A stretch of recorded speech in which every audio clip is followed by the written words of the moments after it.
हम इस क्वेश्चन में देख रहे हैं व्हीकल आपके पास है जो इंक्लाइन प्लेन के अलोंग कितने एक्सटेंशन से मूव कर रहा है ए नॉट से, और इंक्लिनेशन हॉरिजॉन्टल से कितना दिया आपको 5। आपको क्या दिया है आपके पास व्हीकल से एक एल शेप रॉड अटैच है, मतलब एक व्हीकल आपके पास मूव कर रहा है अलोंग द इंक्लाइन प्लेन और इस व्हीकल पर आपके पास एक एल शेप रॉड अटैच है।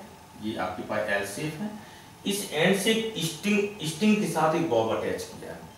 तो क्वेश्चन आपके पास है जब ये व्हीकल एक्सलेट कर रहा है ए नॉट से, तो ये आपके पास स्टिंग आपके पास डिफ्लेक्ट होगी। यदि आप देखें कि इस ए नॉट की वैल्यू हम 0 करते हैं, मींस इस व्हीकल को यही स्टेशनरी कर देते हैं, तो उस समय हमारे पास स्टिंग की डायरेक्शन कैसी हो जाएगी, वर्टिकल होगी, इस टाइप से डायरेक्शन आएगी।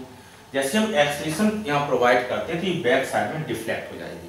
तो ये कह रहे हैं कि आपके पास दिस एंगल, ये जो एंगल आपके पास डिफ्लेक्शन है, यहाँ से थीटा की वैल्यू आपको बता दें। ओके, अब थीटा कैलकुलेट करने के लिए मुझे हमारे पास सपोज दैट इसका मास है, हमें सिस्टम डिसाइड करना होगा। पार्टिकल को मैंने सिस्टम चूज कर लिया, तो इस सिस्टम को हम ड्रॉ करते हैं। आपके पास यहाँ पर ये पार्टिकल है, इस सिस्टम पर देखो फोर्सेज कितने काम कर रहे हैं, एक टेंशन फोर्स,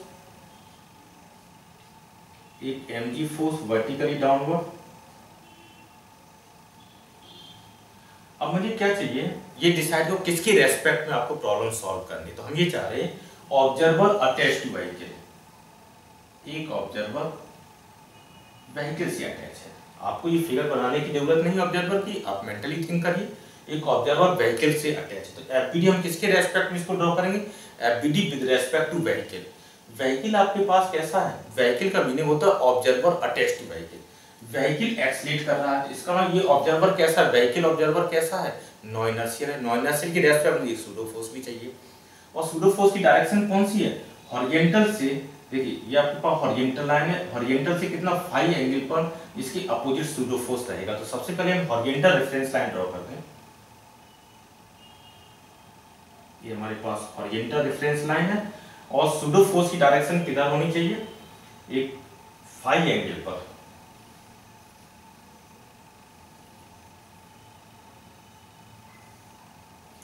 आप देख रहे हैं कि दिस एंगल आपके पास फाई है, तो इस व्हीकल की एक्सिसन की अपोजिट सूडो फोर्स काम करेगा।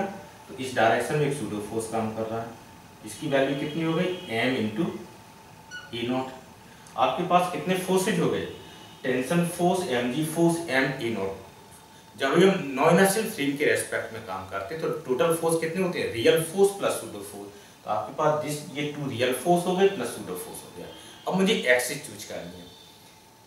आप देख रहे हैं कि इस ऑब्जर्वर की रेस्पेक्ट में इसमें मोशन कितना है, कोई भी मोशन नहीं है। इसका मतलब है कि आप हम कोई भी एक्सिस चूज कर सकते हैं, किसी भी एक्सिस, क्योंकि मोशन की डायरेक्शन मुझे पता नहीं ना, मोशन की चांसेस क्लियर हो रहे हैं। इसका मतलब है कंपोनेंट जिस डायरेक्शन में लेना आसान वो डायरेक्शन आप एक्स वाई एक्सिस चूज कर लीजिए। आप देख रहे हैं कि यहाँ पर एक आपके पास इस प्लेन पे ये वर्टिकल डायरेक्शन है, और हम यदि हम इस टाइप की लाइन ड्रॉ करते हैं तो दिस एंगल आपके पास थीटा मिल जाएगा। इसका मतलब है कि इस प्लेन की अलोंग यदि हम इसको एक्स प्राइम एक्सिस चूज कर लें, और दिस आपके पास वाई प्राइम, आपके पास जो इंक्लाइन प्लेन है इसके अलोंग मैंने एक्स प्राइम चूज किया, इसके परपेंडिकुलर वाई प्राइम चूज किया है। दिस डायरेक्शन आपने चूज कर ली एक्स प्राइम, और इसके परपेंडिकुलर डायरेक्शन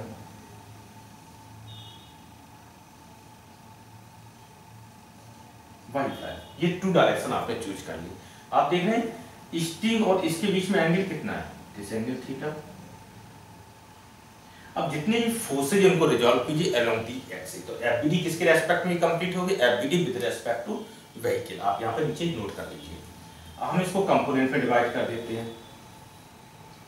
ये वैल्यू कितनी हो जाएगी, टी कॉस ऑफ थीटा, इस डायरेक्शन में कितना हो जाएगा, T sine of theta. Tension force, आप देख रहे हैं इस फोर्स को भी डिवाइड करना, कंपोनेंट में डिवाइड करना। दिस एंगल फाई है, दिस वैल्यू आपके पास 90 माइनस फाई, दिस वैल्यू आपके पास 5। आप दिस लाइन और दिस लाइन के बीच में एंगल कितना 90 डिग्री है, और दिस एंगल 90 माइनस 5 है, दिस वैल्यू आपके पास 5 होनी चाहिए। mg का कंपोनेंट इस डायरेक्शन में कितना होगा, mg cos ऑफ 5, और इस डायरेक्शन में कंपोनेंट कितना हो जाएगा, mg sin ऑफ 5। इसको भी आपने रिजॉल्व कर दिया। अब काइनेमेटिक पार्ट देखिए, इस डायरेक्शन में एक्सेलेरेशन कितना होगा, ई एक्स प्राइम, नॉन वैल्यू हो गई। इसके रेस्पेक्ट में इस पार्टिकल का इस डायरेक्शन में एक्सेलेरेशन कितना है, 0 है, क्योंकि ये व्हीकल, ये ऑब्जर्वर किससे अटैच है, व्हीकल के साथ अटैच है, और ये व्हीकल का ही पार्ट है, और इसके रेस्पेक्ट में स्टिंग आपकी फिक्स हो गई, इसका पार्टिकल फिक्स हो गया व्हीकल के रेस्पेक्ट में। वाई डायरेक्शन में आपके पास कितना होगा, ए वाई प्राइम, ये भी वैल्यू 0 हो जाएगी, इसके रेस्पेक्ट में पार्टिकल इस डायरेक्शन में मूव नहीं कर रहा है। अब मुझे इक्वेशन लिखने हैं along X prime and Y prime. Sigma F X prime is equal to M into A X prime, value substitute कीजिए। एक्स प्राइम डायरेक्शन में फोर्स कितनी है, टी साइन थीटा, ये पॉजिटिव फोर्स है, minus this M A not minus M G sine of five, this is equal to कितना हो जाएगा, M into acceleration कितना है, 0। यहां से फिर देख लीजिए, T sine of theta, this is equal to M common लेंगे, E naught plus G sine of five, एक इक्वेशन कंप्लीट हो गया। ओके, एक्स डायरेक्शन का इक्वेशन कंप्लीट। अब हमें वाई डायरेक्शन का इक्वेशन लिखना है, sigma F Y equal to M into E Y prime. Y direction की फोर्सेज कितनी है, this force positive, this force negative, T cos of theta minus M G cos of five, this is equal to M into acceleration कितना, Y direction में 0, इसको हम लिख सकते हैं T cos of theta, this is equal to M G cos of five. आपके पास 2 equations है, हमें कैलकुलेट क्या करना, थीटा कैलकुलेट करना है, इसका मतलब इन 2 इक्वेशन से टी को एलिमिनेट कर दीजिए। तो इक्वेशन 1 डिवाइडेड बाई इक्वेशन 2 आप डिवाइड कर देते हैं, क्या डिवीजन से आएगा, इसमें से देखिए टी और इन दोनों के टी कैंसिल हो जाएंगे, sin theta upon cos theta equal to कितना आ रहा है, tan theta, this is equal to कितना होगा, यहां से m कैंसिल हो जाएगा, a not plus g sin five upon g cos of five. ठीक है, और फाइव की थीटा की वैल्यू फाइनली कितनी हो जाएगी, theta is equal to tan inverse A not plus G sine of five upon G cos of. Ultimate आपने देखा कि इनर्शियल फ्रेम और नॉन इनर्शियल फ्रेम किसी के रेस्पेक्ट में सॉल्व करें आंसर सेम आएगा, बस आपको सुटेबल किसके रेस्पेक्ट में आपको डिसाइड करना होता है, किसके रेस्पेक्ट में प्रॉब्लम को सॉल्व करना चाहिए। ओके।